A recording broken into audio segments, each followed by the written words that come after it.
And for Days Past the Mic, we're going to continue to try and take a lighter look on that fateful day 1 year ago.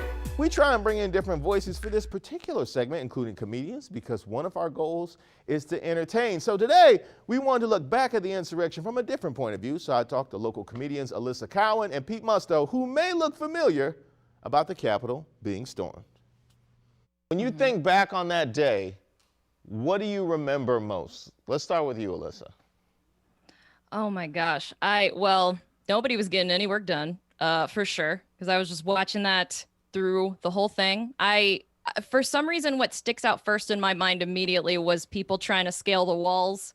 Like, so much footage that was circulating of people trying to scale the walls and like falling down. There was that shaman, and just wondering exactly where any sort of cops were. It seemed so strange to me that this is the capital of our country. It was a lot.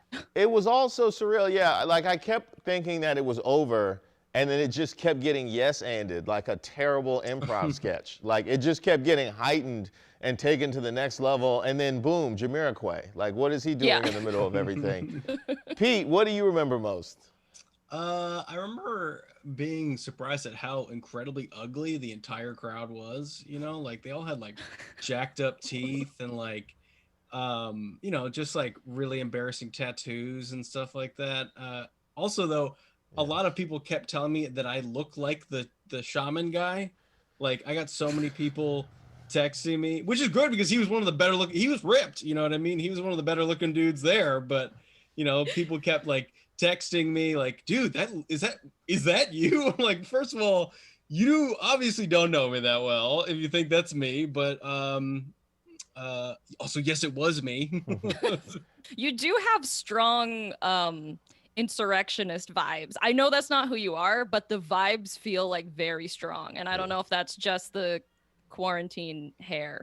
I mean, I think it was also he and I both have massive foreheads. Like, Zoom shows are not flattering to me because like it just reveals how it's like, you know, a 7 head I got going on here. So yeah, I mean, Maybe that speaks to a certain level of persistence, like a lack of recognition when the battle is lost. The large forehead, you just never say die, that kind of thing, you know.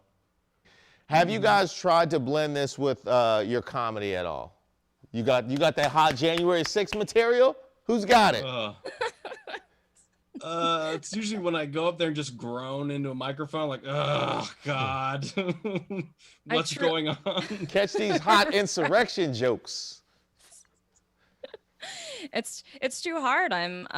You know, I'm doing some rooms where I'm worried about who's there, who might have stormed it. That's true. That's true. You do have to do a quick once-over, maybe in the parking lot, seeing what flags are on the cars. How much horsepower, how many four-wheelers, you know.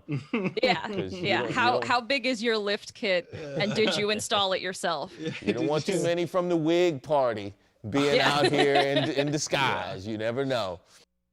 Yeah, I think Alyssa takes home the trophy with insurrectionist vibes. Also, Pete drinking from a mug that clearly was from the original revolution. If you want to hear more from Alyssa, follow her on Twitter at Alyssa-Pants. And if you want to see Pete, he will be at the DC Improv on the 23rd for his comedy game show called Wrong Answers Only, which clearly I need an invitation.